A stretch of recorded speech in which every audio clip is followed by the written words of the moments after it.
নমস্কার, story officially চ্যানেলে আপনাদের প্রত্যেককে স্বাগত।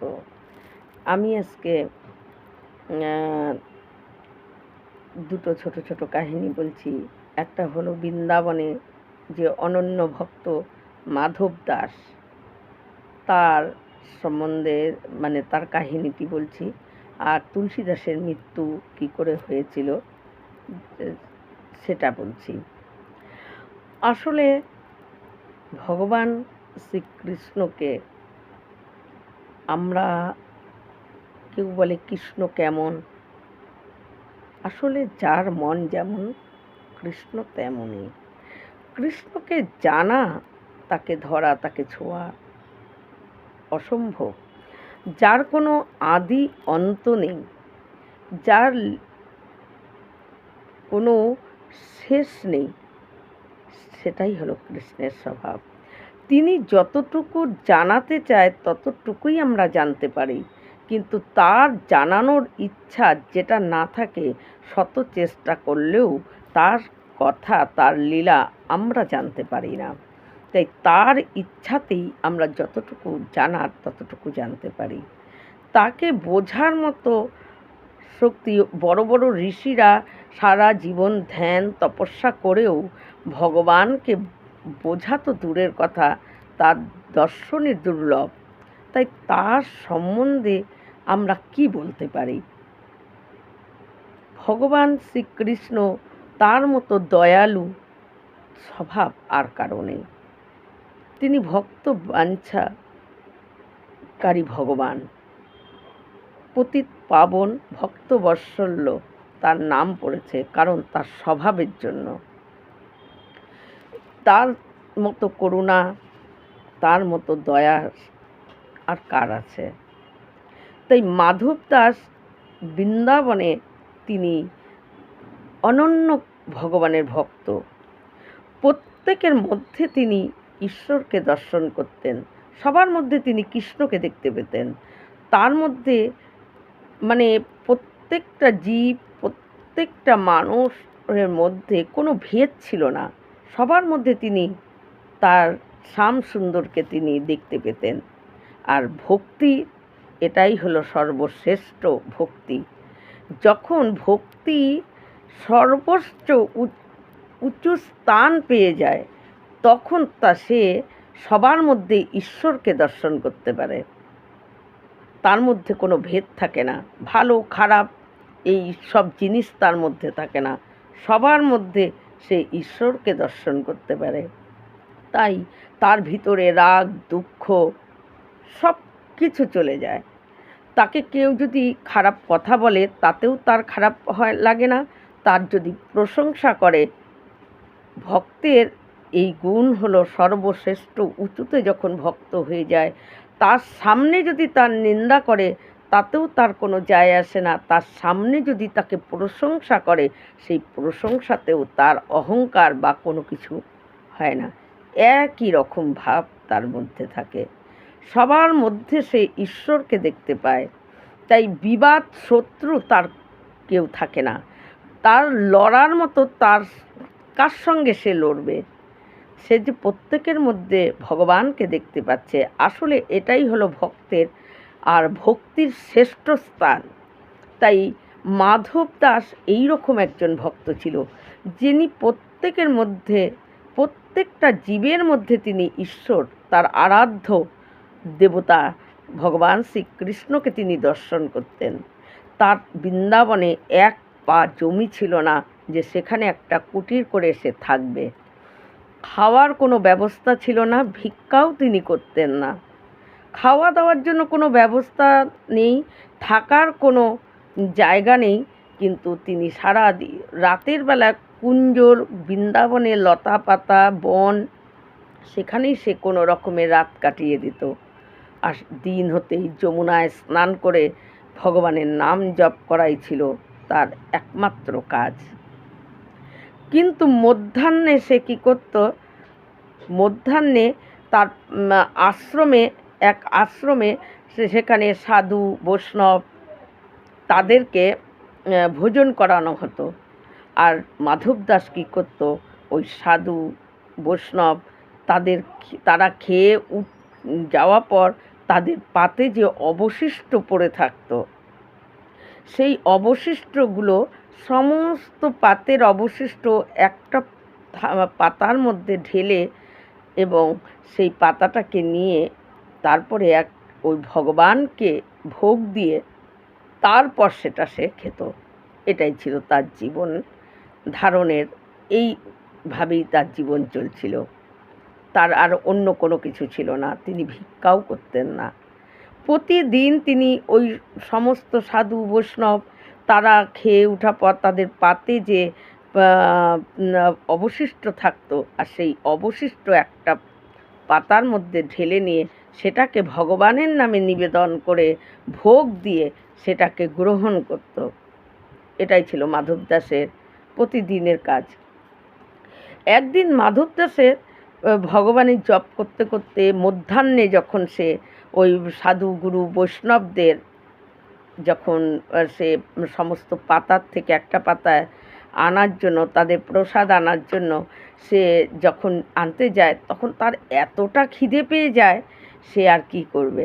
সে সমস্ত সাধু বৈষ্ণবরা যখন খেয়ে চলে গেছে, তখন তাদের পাতার থেকে একটা পাতায় সবার অবশিষ্টগুলো ঢালতে ঢালতে হঠাৎ সেখান থেকে একটা সবজি নিয়ে তার মুখের মধ্যে দিয়ে দেয়।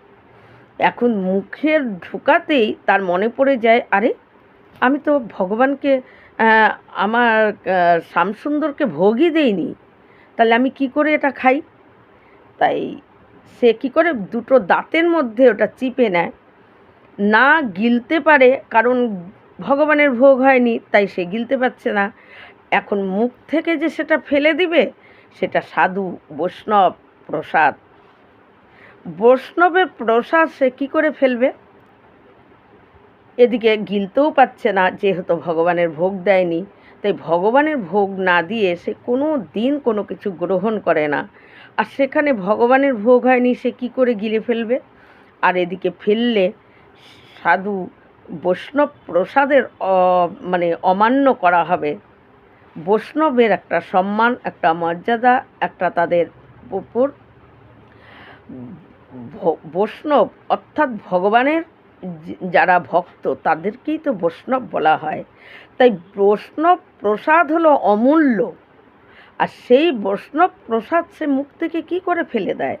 এই অমূল্য প্রসাদ, যে বৈষ্ণব প্রসাদের যার কোনো মূল্য, এতটা মূল্য যে তার বর্ণনা করা যায় না, কিন্তু সেই বৈষ্ণব প্রসাদ সে মুখ থেকে কী করে ফেলবে? তাই ফেলতে পারছে না, আর গিলতে পারছে না, ভগবানের ভোগ হয়নি। এখন মাধব দাস কী করে, ওই মুখে ওই সবজির টুকরোটা দাঁতের মধ্যে চেপে ধরে তার চোখ দিয়ে অঝরে জল পড়ছে। সেই কাঁদতে কাঁদতে চলে যায়। আসলে বৈষ্ণব অপরাধ, ভগবানের উপরে যদি কোনো অপরাধ হয়ে যায় ভগবান ক্ষমা করে দেয়, কিন্তু ভক্তের উপর যদি কোনো অপরাধ হয়, ভগবান বলে যে আমার এখানে কোনো হাত নেই, কারণ ভক্ত অপরাধ ভগবান ক্ষমা করতে পারে না। একমাত্র যদি ভক্তই তাকে ক্ষমা করে, তাহলেই সে ক্ষমা পাবে, না হলে তার সেই ভোগ ভুগতেই হবে। তাই ভক্ত অপরাধ হলো খুব বড় অপরাধ, আর সেখানে বৈষ্ণব অপরাধ, যে ভগবানের ভক্ত, তার অপরাধ মানে ভগবানও তাকে ক্ষমা করবে না। তাই মাধব দাস কী করে, মুখে ওটা না পারে গিলতে, না পারে ফেলতে, এইভাবেই কাঁদতে কাঁদতে সারা রাত সে কেঁদে কাটিয়ে দেয়। কিচ্ছু করতে পারছে না, না জপ, না কিছু, না ঘুমানো, না কিচ্ছু না। ওই মুখের মধ্যে ওটুকু দাঁত দিয়ে চেপে ধরেছে, না পারছে গিলতে, না পারছে ফেলতে। এই রকম যখন মাধব দাস কাঁদতে কাঁদতে তার চোখ লাল হয়ে গেছে, ভগবান তার সে আর কত সহ্য করবে? কারণ ভগবান তখন শোনা যায় যে প্রকট হয়ে যায় মাধব দাসের কাছে, যে ললিত বিহারী শ্যাম সুন্দর, অপূর্ব তার কান্তি, সেই রকম তার নয়ন, উজ্জ্বল না, মানে মনে হচ্ছে যেন কোটি কোটি সূর্য তার চারপাশ দিয়ে উদয় হয়েছে, এই রকম তার জ্যোতি। কিন্তু মাধব দাসের কাছে এসে বলে, মাধব দাস, মাধব, কি হয়েছে তোমার? মাধব ইশারায় বলে যে, প্রভু, এই যে মুখের প্রসাদ আপনার ভোগ হয়নি, তাই গিলতে পারছি না, আর এটা বৈষ্ণব প্রসাদ, এটাকে আমি ফেলতেও পাচ্ছি না, বৈষ্ণবকে অপরাধ করা হবে, বৈষ্ণব অপরাধ হয়ে যাবে আমার। তখন ওই ভগবান বলে, তোমার মুখের ওই যেটা মুখে ধরে আছো, ভগবান হাত পেতে বলে যে, যেটা তুমি মুখে ধরে আছো সেটা আমার হাতে দাও, আমি খেয়ে নেই। সে বলে যে, না প্রভু, এটা তো আমার এঁঠো, আমি আমি মুখে দিয়েছি, এটা আমি কি করে আপনাকে ভোগ দেব? বলে, মাধব দাস, তুমি তো প্রতিদিন আমাকে এই এঁঠো প্রসাদই ভোগ দাও, তা আজকে তোমার দিতে এত আপত্তি হচ্ছে কেন? বলে, প্রভু, আমি প্রতিদিন এঁঠো প্রসাদ ভোগ দিই ঠিকই, কিন্তু এই সাধু সন্ত বৈষ্ণবদের প্রসাদ এনে আমি আপনাকে ভোগ দিয়ে তারপর সেটা গ্রহণ করি, কিন্তু এটা তো আমার এঁঠো, আমার এঁঠো আপনাকে কি করে দেব? ভগবান বলে যে, তুমি যাদের পাত মানে পাতা, ওই সমস্ত পাতার থেকে যে অবশিষ্ট উঠিয়ে জড়ো করে যে আমাকে ভোগ দাও, তুমি যাদের থেকে আনো তাদের থেকেও আমি, আমার কাছে তুমি বড় প্রিয়, আমি তোমাকেই বেশি ভালোবাসি, তাই তুমি দাও। কিন্তু মাধব দাস সে কেঁদেই যাচ্ছে, কারণ মানব শরীর পাওয়ার উদ্দেশ্য ভগবান প্রাপ্তি, কিন্তু মাধব দাস ভগবানকে এক ঝলক পাওয়ার জন্য সারা দিন সারা জীবন যে বৃন্দাবনের লতা পাতায় তার রাত্রি নিবাস হয়, সারা দিন তার খাওয়ার ব্যবস্থা নেই, তার কোনো কিছুর ব্যবস্থা নেই, একমাত্র সম্বল ভগবানের নাম, যে এক ঝলক তাকে দেখার। কিন্তু সেই ভগবান যখন তার কাছে এসে দাঁড়িয়েছে, তখন তার কিছু বলার মতো অবস্থা নেই, কারণ তার পরিস্থিতি এমন, মুখের মধ্যে বৈষ্ণব প্রসাদ, এদিকে ভগবানের ভোগ হয়নি, না পাচ্ছে গিলতে, না পাচ্ছে ফেলতে, তাই কথাও সে বলতে পারছে না। তার আর এমন তার ব্যাকুলতা হয়, সে শুধু কেঁদেই যাচ্ছে। কিন্তু মাধব দাস বলে যে, এটা আমার এঁঠো, আমি তোমাকে আমার এঁঠো তো তোমাকে ভোগ দিতে পারি না। বলে, তুমি যাদের প্রসাদ নিয়ে এসে আমাকে ভোগ দাও, তাদের থেকেও তুমি আমার কাছে বেশি প্রিয়, তাই তুমি দাও, তোমার মুখেরটা আমাকে দাও, আমি খেয়ে নিই। কিন্তু মাধব তো ভগবানকে নিজের মুখ থেকে ওইভাবে দিতে পারে না। কিন্তু ওই কাঁদতে কাঁদতে ওই সবজির মধ্যে একটা ভাত লেগেছিল, আর সেই ভাতটা পড়ে যায়, আর সেই ভাতটা যেই পড়ে যায়, তখন ভগবান শ্যাম সুন্দর সেই ভাতটাকে কুড়িয়ে নিয়ে সে নিজের মুখে খেয়ে নেয়। আর মাধব দাস ওটা দেখে, মানে মাধব দাস নিজেই অবাক হয়ে যায় যে এত দয়ালু ভগবান, যে তার মুখের ওই একটা ভাত ওই সবজির থেকে হঠাৎ পড়ে গেছে, আর সেটাকে কুড়িয়েই ভগবান ভোগ লাগিয়েছে বলে সেটাকে ভোগ গ্রহণ করে ভগবান তক্ষুনি অন্তর্ধান হয়ে যায়, আর মাধব দাস ভগবানের ভোগ হয়ে যায়। তখন সে সেটাকে গিলে নিতে পারে। আসলে ভগবান কি চায়? ভগবান শুধু আর শুধুমাত্র ভক্তের ভাব গ্রহণ করে, ভাব ছাড়া তিনি অন্য কোনো কিছু গ্রহণ করে না। তিনি ভাবের, তার খিদাই হলো ভাবের খিদা। ভগবানকে যদি তার ভিতরে যদি এই রকম ভাব এবং স্বচ্ছ ভাব, যার দৃষ্টি, ভিতরের দৃষ্টি যখন খুলে যায়, তখনই সে সর্বত্র ভগবানকে দেখতে পায়। তাই সেই রকম ভক্তের ভিতরে ভাব ভগবান গ্রহণ করার জন্য ছুটে ভগবানের কাছে আসে। ভগবানকে ভাববিহীন যদি 56 প্রকার দেওয়া হয়, ভগবান কিন্তু তার জন্য এক পাও এগিয়ে আসে না। কিন্তু ভাবযুক্ত যদি একটা শুকনো রুটিও ভগবানকে দেওয়া যায়, এক টুকরো মানে একটা ছোট তুলসী পাতাও যদি তাকে অর্পণ করা যায়, সেটাকে গ্রহণ করার জন্য ছুটে আসে, কারণ ভাব ছাড়া তিনি অন্য কিছু গ্রহণ করেন না। আজকে আমি তুলসীদাসের যে কি করে তিনি ভগবান শ্রীরামের সঙ্গে তার বিলীন হয়ে গিয়েছিলেন, অর্থাৎ এই শরীর রেখে তিনি বৈকুণ্ঠ ধাম গমন করেছিলেন, সেই বলছি যে তুলসীদাস যখন অনেকটা বৃদ্ধ হয়ে যায়, তখন তার নিজে কোনো কিছু করার মতো আর সামর্থ্য থাকে না তুলসীদাসের। কিন্তু তুলসীদাস এক ঘটি জল যে সে নিজে হাতে তুলবে, সে ক্ষমতা, সে শক্তি তার ছিল না, কারণ বৃদ্ধ হয়ে গেছিল, অনেকটা বয়স হয়ে গেছে। কিন্তু তুলসীদাসের যে আশেপাশে সমস্ত মানুষেরা ছিল, তাকে প্রচণ্ড ভক্তি শ্রদ্ধা করত। তুলসীদাসের সমস্ত কিছু কাজ তারা করে দিত, তুলসীদাসের সমস্ত প্রয়োজনীয় কাজ তারাই মিটিয়ে দিত, তারা করে দিত। তারপর তুলসীদাস যখন তিনি লিখতে বসেন, কিন্তু হাতে প্রচণ্ড ব্যথার জন্য সে লিখতে পারে না, তখন সে কী করে, লিখনি রেখে হনুমানের ধ্যান করে। হনুমানের ধ্যান করে বলে যে হনুমান বাহক যে দুটো শব্দ আছে, লাইন আছে, সেটা তিনি মনে মনে চিন্তা করেন।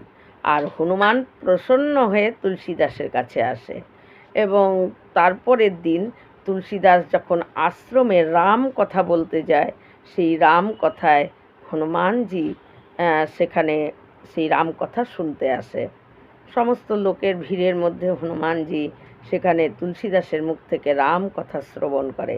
কিন্তু রাম কথা শ্রবণ করা যখন বিশ্রাম হয়, শ্রবণ করার পর তুলসীদাসকে হনুমান বলে যে তোমার এখন যাওয়ার সময় হয়ে গেছে,